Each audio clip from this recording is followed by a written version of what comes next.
Hello students, आप सभी का हमारे इस यूट्यूब चैनल में स्वागत है। स्टूडेंट्स, हम topics in calculus as well as fundamental of calculus का पेपर जो हम उसका लेक्चर्स जो हैं पढ़ रहे थे और लेक्चर नंबर 5 पे हम पहुंच चुके हैं। लेक्चर नंबर 5 जो बेसिकली है वो है हमारे पास कॉन्टिन्यूटी के एग्जाम्पल। इससे जो प्रीवियस लेक्चर था लेक्चर नंबर 4, उसमें हमने कॉन्टिन्यूस फंक्शन क्या होता है और उसके कुछ एग्जाम्पल हमने पढ़े थे, ठीक है। और टाइप ऑफ डिसकंटिन्यूटी किस तरह से होता है ये सब कुछ हमने पढ़ा था। इसमें हम कुछ एग्जांपल सॉल्व करेंगे। जैसे फर्स्ट एग्जांपल इसमें हम ले रहे हैं x माइन द कॉन्टिन्यूटी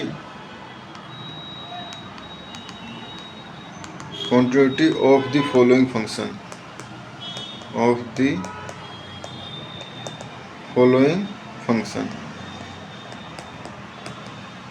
ठीक है स्टूडेंट्स, ये हमारे पास है और फंक्शन है हमारे पास F x equal to sine square A X upon X square, ठीक है। ये हमारे पास फंक्शन है जहाँ पे x नॉट इक्वल टू 0, ठीक है, जहाँ पे x not equal to 0 and f 0 equal to 1, ठीक है स्टूडेंट्स। ये हमारे पास क्वेश्चन है। अब चेक करना है हमें इसकी कॉन्टिन्यूटी को, ठीक है। तो अगर इसकी कॉन्टिन्यूटी हम चेक करना चाहें तो देखो, यहाँ पे पहले हम वही हमें लेफ्ट हैंड लिमिट और राइट हैंड लिमिट देखनी होगी इसकी, ठीक है। तो सॉल्यूशन लिमिट पहले हम देख रहे हैं इसकी राइट हैंड लिमिट, ठीक है। तो ये हो जाएगा हमारे पास RHL, तो limit x tends to 0 plus h, ठीक है, एंड h टेंस टू 0, ठीक है। और ये हो जाएगा fx equal to limit h tends to 0 और x की जगह आ जाएगा 0 प्लस h, तो ये हो जाएगा साइन स्क्वायर, ठीक है। a x की जगह 0 प्लस h आएगा तो a h हो जाएगा, ठीक है, अपॉन h स्क्वायर, ठीक है स्टूडेंट्स।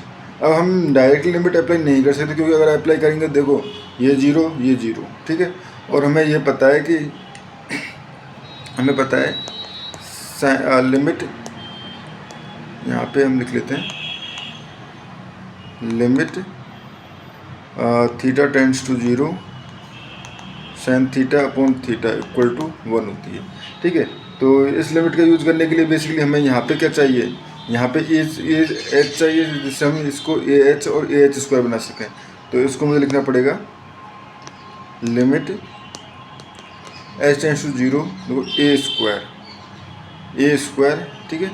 यहाँ मल्टीप्लाई कर दिया sign square A H upon नीचे भी हमने ए स्क्वायर एच स्क्वायर कर दिया, ठीक है। तो ये हो गया हमारे पास limit H tends to 0 A square, ठीक है, sine A H upon A H का स्क्वायर, ठीक है स्टूडेंट्स। ये हो गया हमारे पास। तो अब अगर मैं लिमिट अप्लाई कर दूँ, तो ये टर्म हो जाएगी 1 और इक्वल टू ए स्क्वायर, ठीक है, ये हो जाएगा ए स्क्वायर, ठीक है। एंड ऑब्वियसली अब ये तो क्लियर हो गया कि अगर ये ए नॉट इक्वल टू 1 है तो उस कंडीशन में फंक्शन कंटिन्यूस है ही नहीं, ठीक है। नाउ लेफ्ट हैंड लिमिट, ठीक है, तो लेफ्ट हैंड लिमिट निकालें तो ये सिमिलरली इसी तरह से limit x tends to 0 minus h tends to 0, ठीक है, ये हो जाएगा। और f x equal to limit h tends to 0। अब देखो जहाँ पे भी हमारे पास यहाँ पे x है वहाँ पे 0 माइनस h पुट करना है, तो ये हो जाएगा साइन स्क्वायर ए 0 minus h upon 0 minus h का स्क्वायर, ठीक है, क्योंकि ये जो है एक्स स्क्वायर है नीचे, ठीक है, ये हो गया। तो इसको मैं लिख सकता हूँ लिमिट एच टेंस टू 0, ठीक है। वो इस पहले की तरह अगर मैं ए स्क्वायर का मल्टीप्लाई एंड डिवाइड कर दूँ तो हो जाएगा साइन स्क्वायर और ये हो जाएगा हमारे पास माइनस ए एच अपॉन, ठीक है, sine square minus a H upon और ये हो जाएगा एच स्क्वायर, ठीक है, और नीचे मल्टीप्लाई ए स्क्वायर का नीचे भी कर दिया, तो ये हो जाएगा लिमिट एच टेंस टू 0, ठीक है, लिमिट एच टेंस टू 0, ठीक है, ये हो गया स्टूडेंट्स। एंड ठीक है। तो ये हो जाएगा हमारे पास ए स्क्वायर। अब देखो एक चीज़ ध्यान देने वाली बात है, साइन माइनस ए एच, ठीक है, sine minus a H upon जो ए स्क्वायर एच स्क्वायर है, क्या मैं इसको माइनस ए एच का होल स्क्वायर लिख सकता हूँ तो माइनस ए एच और ये आ जाएगा पूरे पे स्क्वायर, ठीक है। तो ये हो जाएगा limit H tends to 0 A square.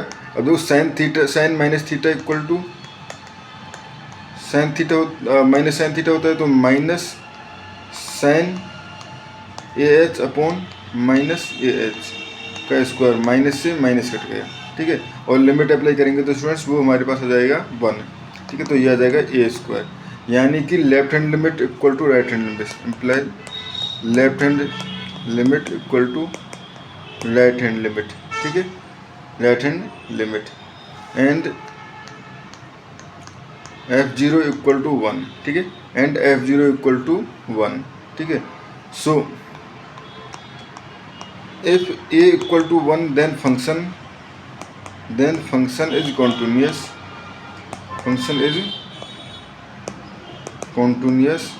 ठीक है। and if a not equal to 1, ठीक है, then function has removal discontinuity ना, क्योंकि ये दोनों फंक्शन ये तो इक्वल है बट इसके इक्वल तो नहीं है, ठीक है। Function has removable discontinuity and it can be removed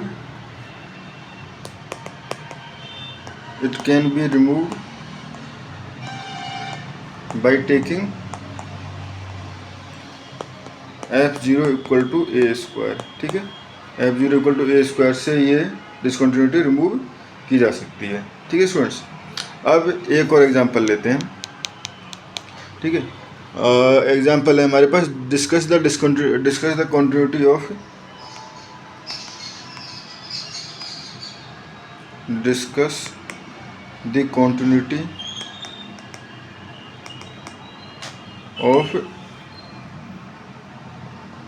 F x equal to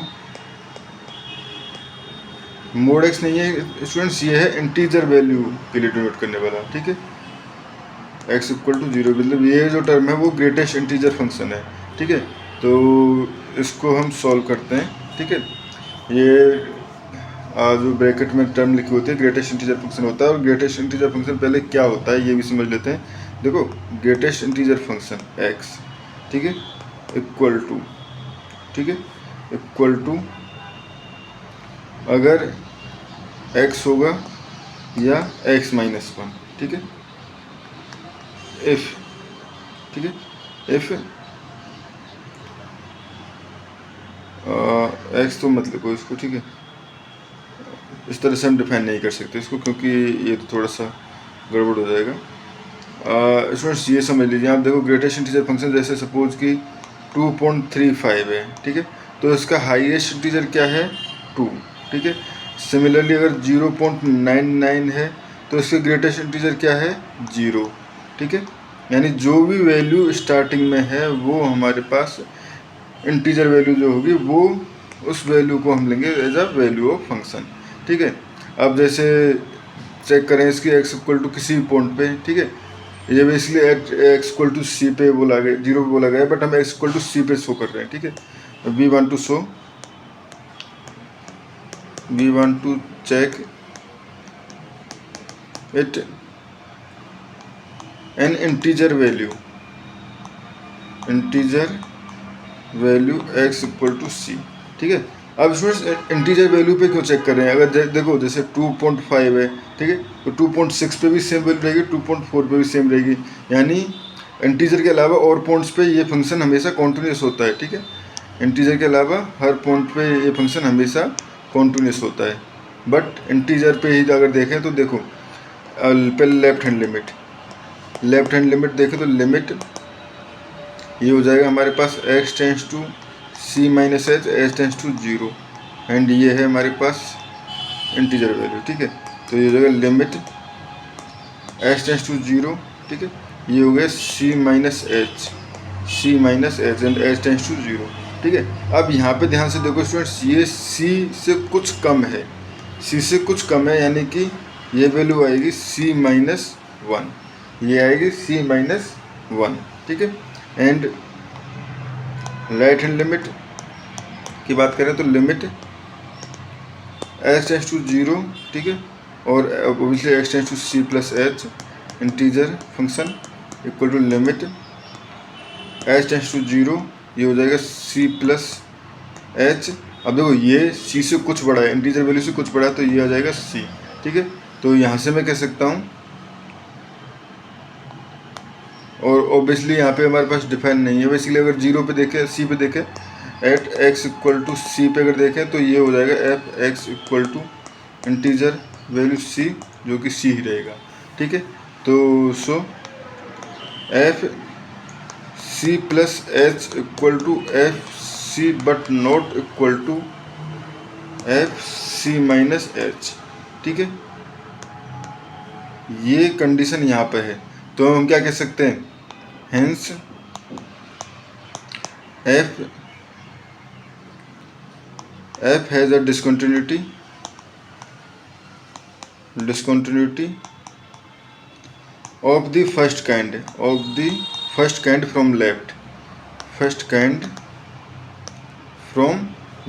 क्योंकि लेफ्ट कंटिन्यूटी जो है वो इक्वल नहीं थी, ठीक है। At X equal to C where C is any integer, जो so same hold for zero also, ठीक है। तो हमने सी के लिए चेक कर दिया, तो हम जीरो के लिए भी सॉल्व कर सकते हैं इसको, ठीक है स्टूडेंट्स। तो ये हमारे पास यहाँ पे इस क्वेश्चन का सॉल्यूशन खत्म होता है। उसके बाद नेक्स्ट एग्जांपल लेते हैं। ये एग्जांपल कई बार DU में पूछा भी गया है, ठीक है। ये है हमारे पास, discuss the continuity eight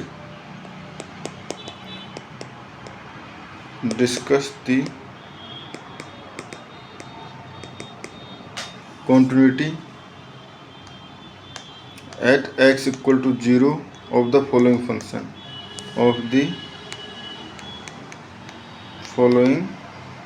functions, ठीक है। फंक्शन है हमारे पास, फॉलोइंग फंक्शन है हमारे पास, F x equal to E to the power 1 upon x minus 1 upon E to the power 1 upon x plus 1 and 1 and X not equal to 0 and X equal to 0, ठीक है।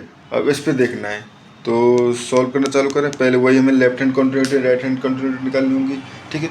तो पहले left hand continuity निकालें, left hand continuity या left hand limit, ठीक है। तो left hand limit निकालें, तो limit x tends to 0 minus H and h tends to 0, ये हो जाएगा e to the power 1 upon x minus 1 upon e to the power 1 upon x plus 1, तो ये हो जाएगा limit x tends to 0 apply कर देंगे तो e to the power minus 1 upon h minus 1, तो x की जगह ओनली 0 माइनस एच पुट कर दिया, माइनस नीचे h आएगा तो वो ऊपर चला जाएगा, ठीक है। e to the power minus 1 upon h minus 1, ठीक है। अब स्टूडेंट्स अगर हम लिमिट अप्लाई करते हैं तो देखो ये चला जाएगा e to the power minus infinity which is equal to 0, ठीक है। e to the power minus infinity, किसी की पावर माइनस इन्फिनिटी जो होगा वो 0 को इक्वल होगा, तो यहाँ से मैं कह सकता हूँ लिमिट, अब बेसिकली ये हो जाएगा हमारे पास 0 minus 1 upon 0 plus 1 equal to minus 1, ठीक है। यानी ये तो हो गया कि हमारे पास लेफ्ट हैंड कंटिन्यूटी फंक्शन के इक्वल नहीं है, यानी कि डिसकंटिन्यूअस फंक्शन है, ठीक है। अब हम निकालते हैं राइट हैंड लिमिट, ठीक है। तो ये हो जाएगा लिमिट x टेंड्स टू 0, ठीक है। ये डायरेक्ट बेसिकली मैं पहले भी लिख देता हूँ x टू 0 प्लस h, ठीक है। तो ये हो जाएगा, यहाँ पे लिख देता हूँ proper, limit x tends to 0 plus h and h tends to 0 और e to the power 1 upon x minus 1 upon e to the power 1 upon x plus 1 equal to हो जाएगा लिमिट h टेंड्स टू 0, ठीक है। Limit apply करेंगे तो e to the power 1 upon h minus 1 upon e to the power 1 upon h plus 1। अब देखो limit apply हम नहीं कर सकते क्योंकि ये जाएगा इन्फिनिटी माइनस 1, इसलिए इन्फिनिटी अपॉन इन्फिनिटी फॉर्म में, लिमिट अप्लाई डायरेक्टली नहीं की जा सकती। तो अब डायरेक्ट लिमिट अप्लाई नहीं की जा सकती तो एक काम कर सकते हैं हम इस फंक्शन में, limit H tends to zero E to the power minus one upon H का ऊपर मल्टीप्लाई कर लें, E to the power minus one upon H का ऊपर मल्टीप्लाई कर लें, या हम कहें E to the power one upon H common ले लेते हैं। ठीक है, E to the power one upon H common लेंगे तो one minus E to the power minus one upon H आ जाएगा। ठीक है, और E to the power one upon H यहाँ से कॉमन लेंगे तो one plus E to the power minus one upon H आ जाएगा। ये टर्म कट जाएगी, ये हो गया limit H tends to zero one minus E to the power minus one upon H one plus E to the power minus one upon H. तो अब limit apply करेंगे तो one minus zero upon one plus zero equal to one. ठीक है students, तो यहाँ पे भी हमारे पास फर्स्ट टाइप की डिसकंटिन्यूटी है। ठीक है, ठीक है स्टूडेंट्स, तो यहाँ से अगर हम देखें left hand limit not equal to right hand limit but it is equal to f zero. ठीक है, तो वही डिसकंटिन्यूटी ऑफ फर्स्ट काइंड, ठीक है, फ्रॉम लेफ्ट।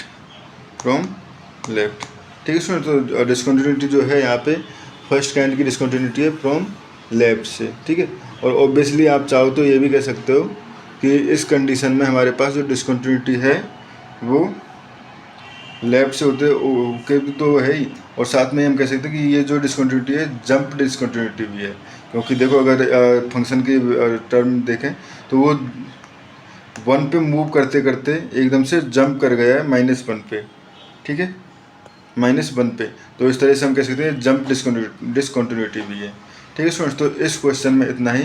नेक्स्ट वीडियो में कुछ और एग्जांपल्स लेंगे जो कि हमारे पास इसी के बेस्ड होंगे कंटिन्यूटी पे। ठीक है, जो कि हमारे पास बेसिकली बुक है, हमारे पास गोरख प्रसाद वाली बुक जो है, जो कि DU में सजेस्ट की गई है, उन्हीं के क्वेश्चंस हैं। ठीक है स्टूडेंट, थैंक यू।